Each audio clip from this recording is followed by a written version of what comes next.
Hey everyone, and welcome to today's Explainer. We're going to dive into a wildly funny tale called A Break from Busy Life.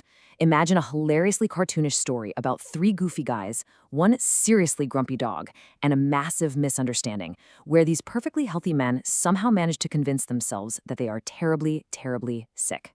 Let's get into it. Let's kick things off with a question. Have you ever sneezed like just one tiny achoo, and because you thought about it way too much, you suddenly convinced yourself you had some ultra-rare tropical disease? You go down that rabbit hole where a totally normal little cough instantly becomes a giant medical emergency in your mind? Well, if you have, you definitely aren't the only one. Because that is exactly what happens to the main character of our story. Picture this. He goes to the British Museum just to read up on a very slight, super mild case of hay fever. Just a runny nose, right? But once he opens this giant medical book, his imagination just spins totally out of control. He actually starts reading through the diseases alphabetically, going straight from A to Z, and he discovers with absolute horror that he supposedly has symptoms for ague, Bright's disease, cholera, diphtheria, and even typhoid fever. He genuinely believes with all his heart that he's been walking around with typhoid for months without even knowing it. Talk about jumping to conclusions.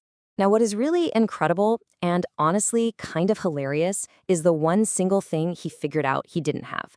After plodding through all 26 letters of the alphabet in that massive medical book, the only malady he concluded he didn't have was housemaid's knee. And get this, he actually sat there feeling a little bit hurt by it.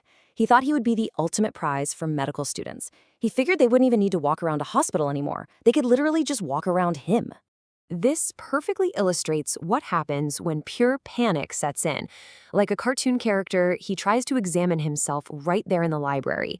Step 1, he times his pulse at a runaway 147 beats per minute. Step 2, he pats his chest to feel his heart and decides it must have completely stopped beating entirely. And step 3, he sticks his tongue way out, shuts one eye, and tries to examine it with the other. Just a totally silly self-exam. So, crawling out of that reading room looking like a total wreck, he visits his old doctor friend, claiming he has practically every single disease in the book. The doctor decides to give him a highly unconventional examination. He hits him over the chest and then immediately butts him with the side of his head, like a wrestling move. After that bizarre checkup, the doctor hands him a piece of paper. But when he takes the paper to the chemist, the pharmacist is like, "Nope, I can't fill this." Why? Because it isn't a prescription for pills at all. It's just instructions to take a 10-mile walk every morning, be in bed by 11 sharp, and, best of all, don't stuff up your head with things you don't understand. The doctor knew he wasn't really sick. He was just overthinking everything. Later on, our writer meets up with his two good friends, David and Mr. Smith. They sit there having a total pity party, sadly comparing their imaginary symptoms over supper. The writer even notes he must be feeling especially weak because, very uncharacteristically, he doesn't even want any cheese with his meal. And honestly, when you turn down cheese, that is when you know things are getting serious. That's when Mr. Smith makes this grand, super dramatic declaration. He claims that the overstrain upon their brains has produced a general depression throughout their whole system. Basically, they are so stressed out from imagining they're sick that they are actually making themselves feel genuinely bad. He declares they desperately need a complete change of scenery to fix their tired minds. And that sparks a classic vacation debate between the friends. David thinks a sea trip would be the absolute best cure for them. But the writer strongly objects, arguing that a week at sea is just wicked misery. So we have a true face-off on our hands. The mighty sea versus the peaceful river. The writer passionately makes his case against the ocean. He warns that when you go on a sea trip, you start out on Monday swaggering around the deck like the great explorer Captain Cook. But by Tuesday, you are horribly seasick, totally green, and wishing you were anywhere else. He even shares this funny little story to prove his point. He remembers seeing a guy off Southend Pier who was leaning out a porthole, dangerously seasick. But when he ran into that exact same guy 3 weeks later, the man totally refused to admit it. Instead, he claimed his tummy ache was just from eating disgraceful pickles. Blaming the pickles, people will say literally anything to pretend they weren't seasick. So, David brilliantly chimes in and suggests they go up the river instead. A river trip would guarantee fresh air, lots of exercise, peaceful quiet, a great appetite for actual food, and an amazing night's sleep. It sounds like the absolute perfect cure for their tired, overstuffed brains. But wait, we totally can't forget the fourth passenger on this trip, Jenny, the fictional dog.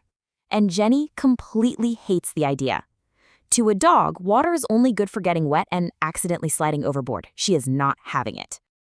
In her own grumpy, doggy way, Jenny basically calls the whole river trip bally foolishness. Now, that is a wonderfully silly, old-fashioned way of saying something is a display of extreme silliness or just plain ridiculous.